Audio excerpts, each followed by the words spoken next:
friends, time is of the essence. This is the very last day. After today, there will be no more of harvesting. I waited to the very last minute. Behind me, I got all of my storm windows put in place, and now I have to finish harvesting. So many of you have asked me about my flowers and how to save the seeds. So many of you asked me all kinds of questions about harvesting all of my flowers and things like that. So today is the very last day. Before you know it, the snowflakes are gonna fall. So let's get started in today's chores.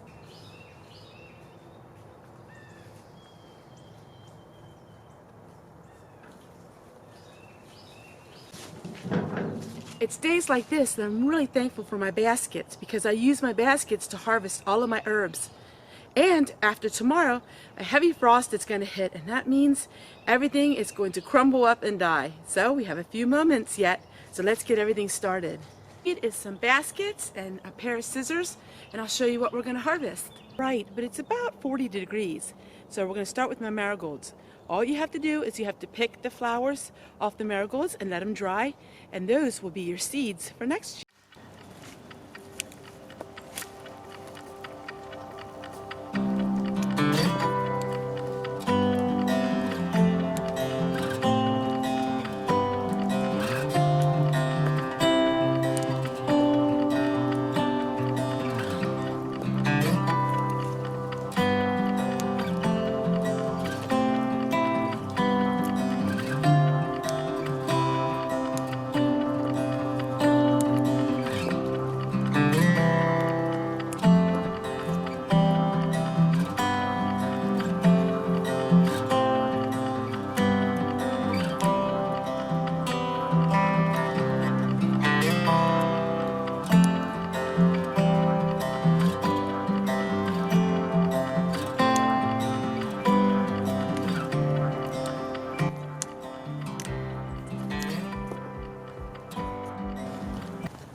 This is marshmallow, and the leaves of the marshmallow are really great in making salves for your skin.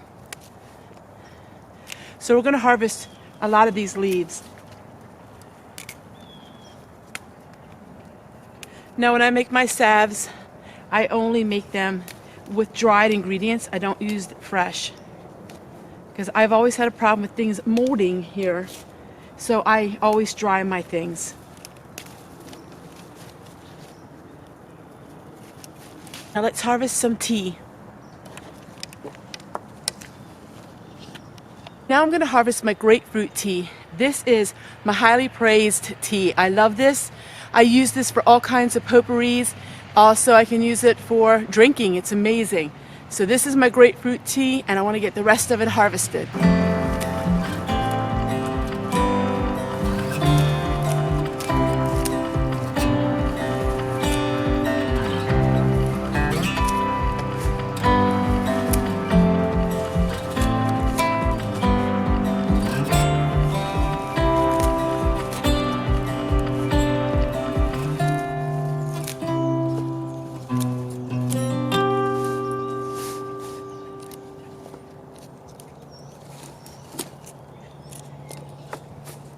Right, so there's the grapefruit tea, and now we're going to go ahead and we're going to harvest my peppermint tea, and then we can call it a day.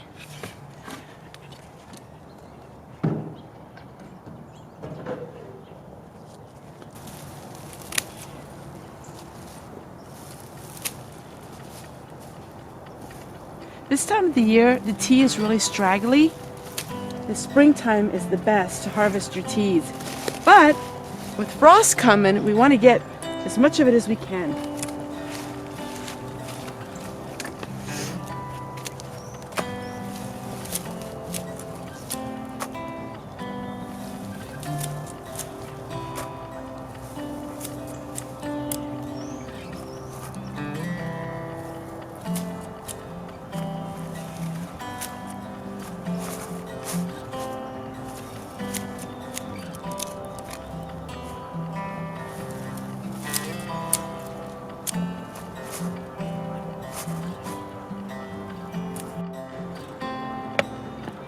And now we're going to put everything into my big dehydrator. Yeah, you heard me right.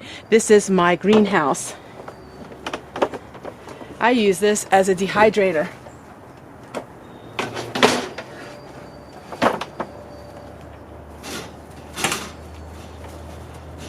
You go, in a couple of weeks, we're going to package everything up, and they will be our seeds and they will be our herbs. So, today's the last day. I got some more work to do. So those onions, those are the tops of the onions. They produced all summer long.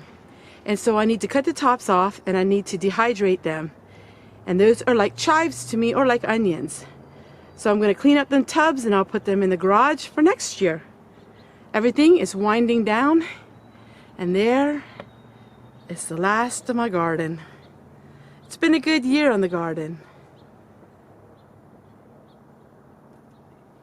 Now for the finishing work that I have to do today. Enjoy!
Once again for Fannys Diary, and we are on November the 5th, 1943, and Fanny writes today, I finished sewing a dress for Marion. Now Marion was my husband's mother, and that was Fanny's only child. I know I get new subscribers every day. I got a comment yesterday wondering if we can buy Fannys Diary on Amazon. That was so precious. Fanny is my husband's grandma, and Fanny was like a mother and a grandma to me, and I'm going to explain to you just why. I got married at age 17 and I moved on to the family farm. I moved quite a distance from my childhood home, and Fanny lived right across the field from me. Fanny lived in a dotty house. So what is a dotty house? Well, in the Amish terms, that is a house for the in-laws, or a house for the grandma. Marion, my husband's mother, was an only child, and so when they built a new house and moved off the farm, they built in a little addition, an in-law quarter for Fanny. And my husband and I, we had bought the farm. So we were all together in one little community, and that is where all of my memories and just the things I've learned in life have come from. I often wonder, what would Fanny think, knowing that so many people have heard her diary? Just remember, her diary was for her only. And so some of the things she talks about, some of us will never understand fully.